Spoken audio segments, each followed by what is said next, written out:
Oke, kalau gitu selanjutnya nih, misalnya eh, ada orang tua yang ya udah kejadian, mungkin dia dapat laporan atau justru dia melihat langsung gitu. Sebenarnya sebagai orang tua tuh langkah apa yang harus diambil gitu? Jangan, takutnya kan kita tuh orang tua tuh cenderung untuk langsung memarahi anak gitu kan ya, kenapa kamu kayak gini gitu. Sebenarnya harusnya gimana sih, Kak? Oke, ini tindakan ketika anak menjadi Kalau anak yang menjadi korban dulu deh, mungkin yang menjadi apa sih, mengalami tindakan ya, mengalami tindakan bullying. Oke, ya ketika anak menjadi penyintas bullying atau mengalami perundungan. Ya, gini, langkah paling awal adalah dengan meregulasi emosi orang tua terlebih dahulu atau mengelola emosi kita.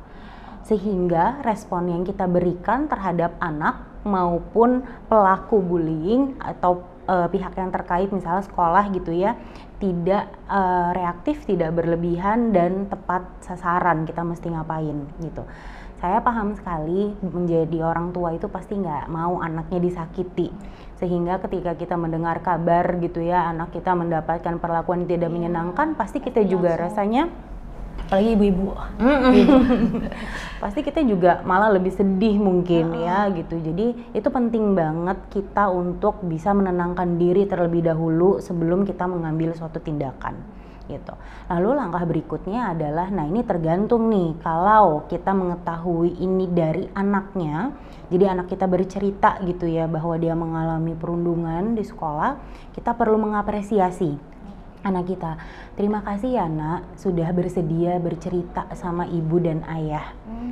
Agar anak, Penting itu ya untuk apresiasi dulu ya. iya, agar dia merasa, oh ternyata tindakan saya adalah tindakan yang tepat. Seperti itu, ternyata ini langkah yang tepat dan saya dipercaya oleh orang tua saya gitu. Namun kalau kita mendengar kabar ini dari orang lain, misalnya teman anak yang lain atau wali siswa atau guru di kelas gitu ya, kita perlu mendekati anak secara perlahan sehingga anak tidak merasa dipaksa.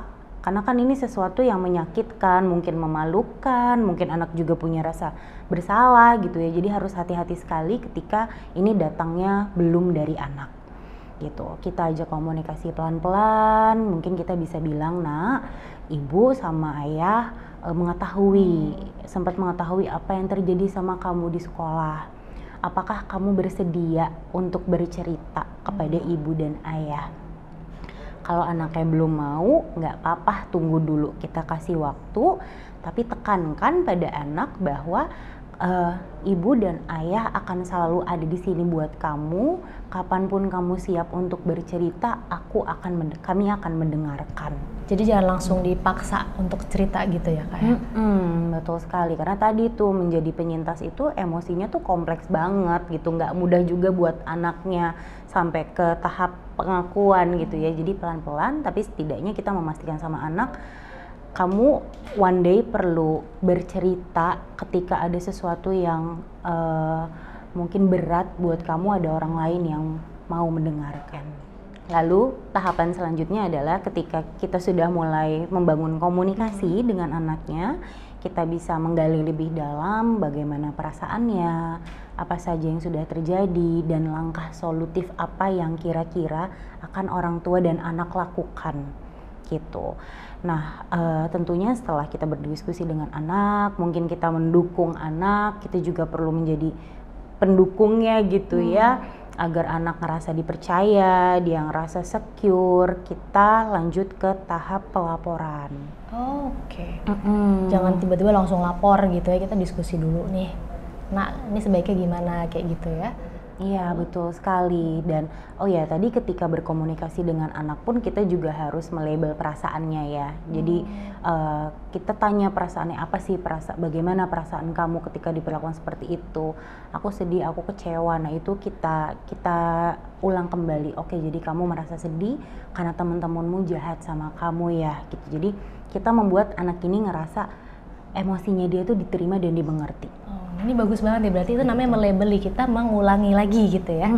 Kayak mengafirmasi lagi gitu ya. Betul sekali, mengafirmasi lagi dan membuat anak ini ngerasa, oh oke, saya bisa percaya nih karena saya ternyata diterima emosinya dan tidak dijudge. Nah penting juga ya untuk tidak menjudge anak gitu.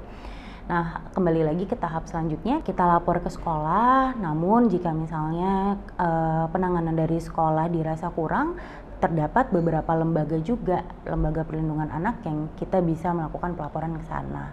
Seperti itu. Dan yang terakhir, jangan lupa untuk membawa anak untuk mengunjungi ahli untuk mengevaluasi kondisi psikologisnya seperti apa agar orang tua mampu memahami penanganan dan intervensi yang tepat buat anak.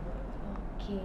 Jadi menarik banget, ternyata tuh justru kalau kita tahu ini udah terjadi, justru yang harus diregulasi si orang tua dulu gitu ya. Kita tenang dulu, diskusi, baru tahap selanjutnya lapor, dan kalau dirasa masih kurang nih kayaknya harus ke tenaga ahli gitu ya.